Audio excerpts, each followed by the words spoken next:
The vision, making people's lives better by unleashing the power of Cummins. And that's made Cummins a global power leader. That vision comes from our mission of motivating people to act like owners and to work together. Exceeding customer expectations by being first to market with the best products. Working as partners with our customers to make sure they succeed. Demanding that everything we do leads to a cleaner, healthier, safer environment. We'd like to take a few minutes to tell you about Cummins, who we are, how we became the company we are today, and the future of Cummins.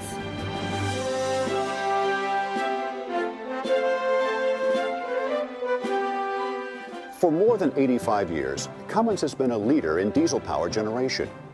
That leadership has come through the individual devotion of Cummins personnel to innovation and Cummins' earned reputation for advancement through technology. To truly understand who we are, it's important to know something of our history. You learn the lessons from the past, but you don't fall in love with the past, because we are into one of those rare periods of a rapid, bewildering change.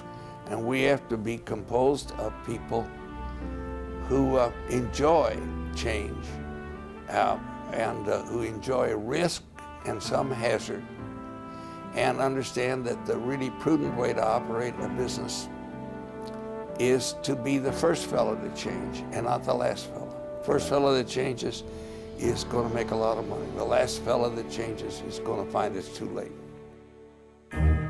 This tradition has deep roots.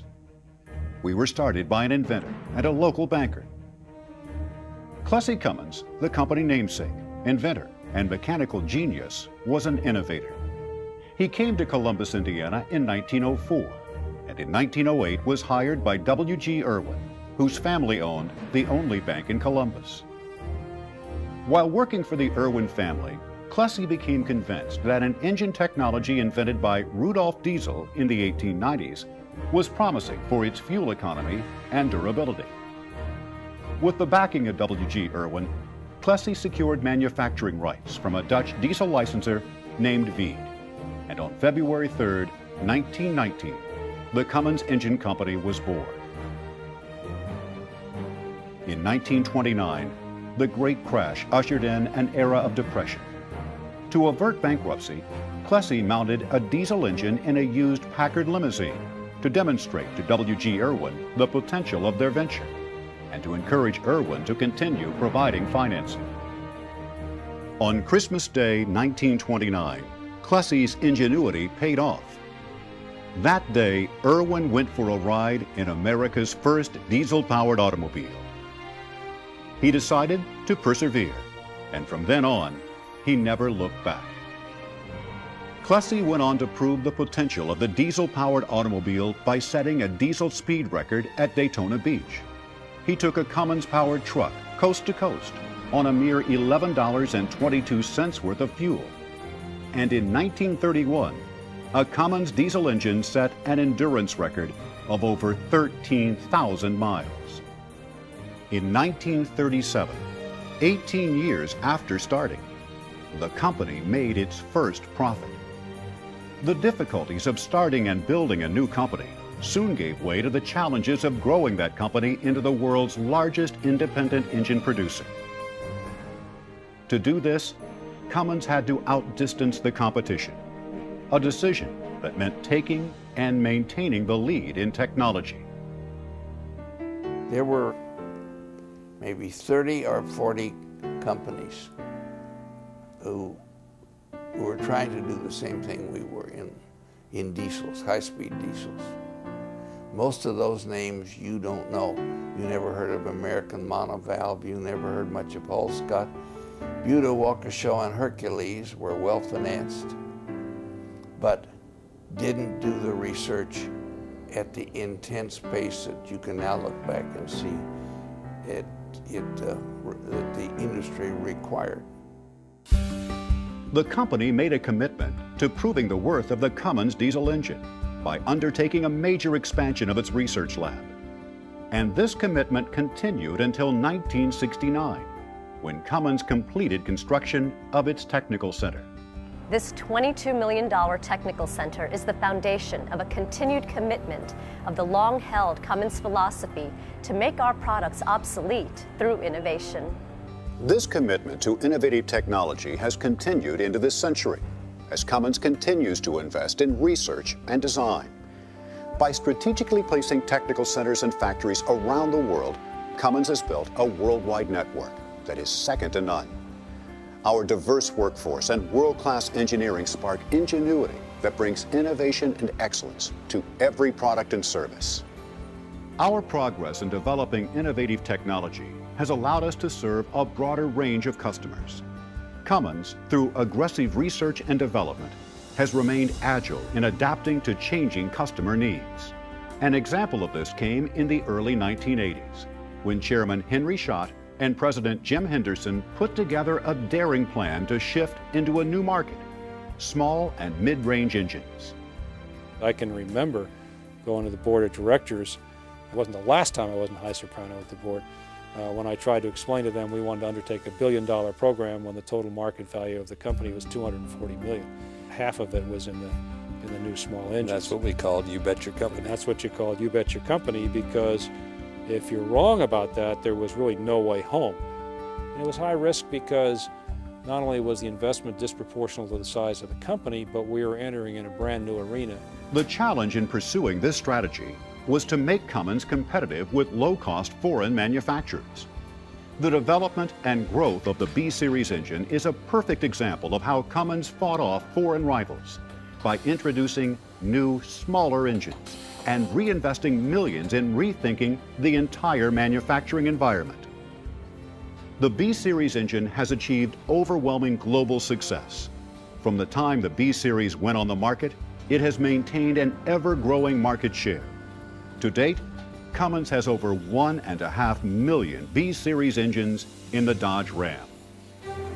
In order to survive in the market today, we're really confronted with trying to serve two masters. The first is to try to satisfy government relations and emissions compliance. The second master, of course, is our customer, who expects from us low-cost and high-performing products. From 1970 and really through the next decade, emissions control was and will be a key component of the product profile of every product we produce. Now, fortunately for Cummins, we have seen emissions compliance really as a means to creative and new technologies. Our engineers every day are challenged to create solutions for the customer and for the environment. Now, whenever it appears that both of these masters cannot be served with the current technology, we are really well prepared with skill and tools to pioneer new systems. Our company demands that everything we do leads to a cleaner, healthier, safer environment. At Cummins, innovation is at the core of everything we do. We start with the 5 critical subsystems: combustion, air handling, fuel systems, electronic controls, and exhaust aftertreatment. No other engine company has all 5 of these subsystem technologies in-house. We bring them together in system integration using powerful analysis-led design tools that allow us to optimize the designs for each application. We use Six Sigma tools in technology development and in product design as we optimize our designs as well. But the thing we know at Cummins is that processes and computers don't design engines, people do. We hire the best engineers around the world. We give them the best work environment and the best tools. They start every project with the voice of the customer to focus our innovation and to understand how we best deliver the technology that is right for each customer application. That's how we deliver innovation you can depend on. The type of company Cummins is now has placed it in the position to remain a global power leader in the future. We recognize the need to invest in the right technology so that we may bring high-performing, high-quality engines to the marketplace. That decision has come at a price. We made tough decisions to cut other programs so we could focus our resources on launching a superior product. Do you know where our success comes from? It's our ability to listen to our customers. Through product and service excellence, customers can depend on Cummins to do what we say we will do. There's an individual commitment to innovation here at Cummins that's contagious. It's great to see so many people working toward a common goal. The only way we succeed is if the customer succeeds. That doesn't happen unless we dedicate ourselves to helping the customer beyond the sale. The bottom line is that without effective customer support, little else matters. Sometimes I think about all the dedicated people who work so hard to make our products. Quality is not a word to be taken lightly. At Cummins, it's the only way we do business. I take pride in everything that leaves the production line. It might sound funny, but I think it's not only a Cummins engine, it's my engine. Making people's lives better by unleashing the power of Cummins. This is Cummins. This is our vision. And this vision has made Cummins a global power leader.